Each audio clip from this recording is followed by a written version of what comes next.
नमस्कार, मी पंजाब डक. सगळ्यात जास्त पश्चिम महाराष्ट्र म्हणजे सोलापूर जिल्हा, सांगली जिल्हा, पुणे जिल्हा, सातारा जिल्हा, कुडाळ, कोकणपट्टी, त्याच्यानंतर आपलं धाराशिव जिल्हा, लातूर जिल्हा, बीड जिल्हा, अहिल्यानगर म्हणजे ह्या पट्ट्यामध्ये काही काही ठिकाणी अति मुसळधार पाऊस पडणार आहे. म्हणून ह्या जिल्ह्यातल्या शेतकऱ्यांनी अंदाज लक्षात घ्यायचा.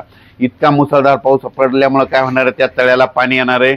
तळ्याचं पाणी उजनीचं सोडावं लागणार आहे. कोयनेला पाणी येणार आहे. कोयने सांगलीकडे पूर परिस्थिती निर्माण होईल. म्हणून नदीकडच्या शेतकऱ्यांनी हा अंदाज लक्षात घ्यायचा. आणि राज्यातल्या परत शेतकऱ्याला सांगू इच्छितो की मग त्याच्यानंतर परत 14 सप्टेंबर ते 18 सप्टेंबरच्या दरम्यान पुन्हा तळोदा तालुका, शिरपूर, यावल, बुरामपूर, अचलपूर, वरुड, जामनेर, हरिशाल, नंदुरबार, चोपडा, अकोट, तेलारा, सावनेर, एरंडोल, पाचोरा म्हणजे ह्या पट्ट्यात काय होणार आहे, 14 ते 18 दरम्यान पुन्हा तिकडल्या भागात देखील पाऊस पडणार आहे. म्हणून त्या भागातल्या शेतकऱ्यांनी अंदाज लक्षात घ्यायचा. त्याच्यानंतर इगतपुरी, नाशिक, येवला, येलोरा, संभाजीनगर, जालना, लोणार, पुसद, डिग्रस, अर्धापूर ह्या पट्ट्यात देखील 14 ते 18 दरम्यान पाऊस पडणार आहे.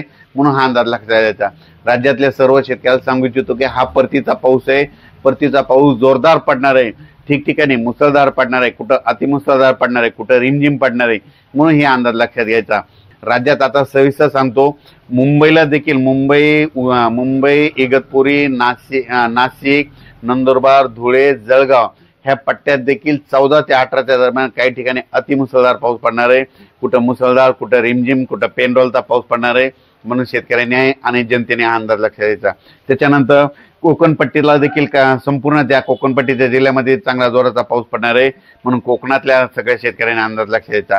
पश्चिम महाराष्ट्रामध्ये सांगली जिल्हा, सातारा जिल्हा, पुणे जिल्हा, अहिल्यानगर, सोलापूर जिल्हा, धाराशिव जिल्हा ह्या सगळ्या जिल्ह्यातला सांगू इच्छितो की 13 ते 18 दरम्यान काही काही ठिकाणी अहिल्यानगरमध्ये देखील मुसळधार पाऊस पडणार आहे. कारण की आतापर्यंत अहिल्यानगर भागामध्ये काही जे भाग आहे समजा त्या भागामध्ये पाऊस पडलेला नाही. पण ह्या पावसामध्ये अहिल्यानगर भागात सगळीकडे शेतातून पाणी बाहेर निघणार, ओढी नाले, नदी नाले एक होणार आहे. म्हणून अहिल्यानगर जिल्ह्यातल्या सर्व तालुक्यातल्या शेतकऱ्यांनी हा अंदाज लक्षात घ्यायचा. साताऱ्याकडे देखील सातारा जिल्ह्यात खूप मोठा पाऊस पडणार आहे. सातारा जिल्ह्यातल्या शेतकऱ्यांनी हा अंदाज लक्षात घ्यायचा. पुणे जिल्ह्यामध्ये जितके तालुके तितके जिल्हे तितकं सगळीकडे पुणे जिल्ह्यामध्ये 13 ते 18 दरम्यान खूप मोठा पाऊस राहणार आहे. म्हणून हे अंदाज लक्षात घ्यायचा. सोलापूर जिल्ह्यात तर आजच पाऊस सुरू होणार आहे. म्हणून सोलापूर जिल्ह्यामध्ये जितके तालुके आणि भाग आहेत त्या सोलापूर भागामध्ये आज देखील काही काही ठिकाणी अतिमुसळधार पाऊस पडणार आहे. म्हणून हे अंदाज लक्षात घ्यायचा. लातूर जिल्ह्यातल्या शेतकऱ्याला सांगू इच्छितो की लातूर जिल्ह्यात देखील खूप पाऊस मोठा पडणार आहे. म्हणून काही काही ठिकाणी मोठा, कुठं लहान, कुठं कमी, पण त्याच्यामुळे परत तुमच्या मांजरा नदीला पाणी येणार आहे आणि मांजरा धरणाचे परत पाणी सोडावं लागणार आहे. म्हणून हे देखील अंदाज लक्षात घ्यायचा. त्याच्यानंतर संभाजीनगर, जालना जिल्हा आणि परभणी जिल्हा आणि बुलढाणा जिल्हा ह्या जिल्ह्यात देखील म्हणजे आजच पाऊस 13 पासूनच आज पावसाला सुरुवात होणार आहे. 17 तारखेपर्यंत राज्यात दररोज वेगवेगळ्या भागात पाऊस पडणार आहे. म्हणून ह्या 4 जिल्ह्यातले अंदाज शेतकऱ्यांना लक्षात घ्यायचा. त्याच्यानंतर परभणी, नांदेड, हिंगोली, वाशिम ह्या पट्ट्यातल्या शेतकऱ्याला सांगू इच्छितो की म्हणजे आज 17 तारखेपर्यंत या 4 जिल्ह्यामध्ये चांगला पाऊस पडणार आहे. म्हणून हे अंदाज लक्षात घ्यायचा. त्याच्यानंतर सांगायचं झालं तर अकोला जिल्हा, अमरावती, वर्धा, नागपूर, भंडारा ह्या पट्ट्यात देखील 14 ते 18 दरम्यान जोराचा पाऊस पडणार आहे. म्हणून हे लक्षात घ्यायचा.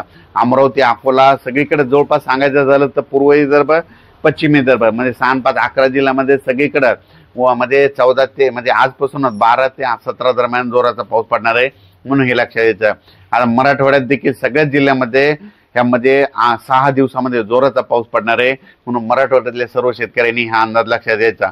त्याच्यानंतर तेलंगणा, आपल्या बाजूला तेलंगणा आणि कर्नाटक आहे आणि आंध्र प्रदेश, तेलंगणा, आंध्र प्रदेश, कर्नाटक त्या सगळ्या जिल्ह्यातल्या शेतकऱ्याला सांगू इच्छितो की म्हणजे त्या राज्यातील जिल्ह्यातल्या शेतकऱ्याला सांगू इच्छितो की जवळपास तुमच्या इकडं म्हणजे 13 सप्टेंबर ते 22 सप्टेंबर दरम्यान चांगला दररोज वेगवेगळ्या भागात जोराचा पाऊस तेलंगणा, आंध्र प्रदेश, कर्नाटकमध्ये पडणार आहे. म्हणून हे अंदाज लक्षात घ्यायचा. सांगायचं झालं तर हे परतीचा शेवटचा पाऊस सगळ्याच जिल्ह्यांना झोडपून काढणार आहे. पण दररोज आज या भागात पडन तर उद्या दुसऱ्या जिल्ह्याला झोडपेना परवा दिवशी तिसऱ्या तालुक्याला झोडपेना, तर सगळीकडे जोराचा पाऊस पडणार आहे म्हणून हा अंदाज लक्षात घ्यायचा. शेतकऱ्यांचं ज्यांचं सोयाबीन काढणी चालू आहे, मूग काढणं चालू आहे, उडीद काढणं चालू आहे, तुम्ही काय करायचं, जसे वेळ भेटेल, आता समजा याच्यामध्ये काय होणार आहे, या सप्टेंबर महिन्यात जशी वेळ भेटेल तसं तुम्ही काढायचं, दुपारपर्यंत काढायचं, 1 घंटा ऊन द्यायचं, लगेच उचलायचं आणि झाकून ठेवायचं. असं केल्याच्या नंतर तुमचं सोयाबीन मूग असो ते भिजणार नाही, म्हणून हे लक्षात घ्यायचं. अचानक वातावरणात बदल झाला तर लगेच एक मेसेज दिला जाईल. परतीचा पाऊस राज्याला झोडपून काढणार आहे म्हणून हा अंदाज लक्षात घ्यायचा. धन्यवाद.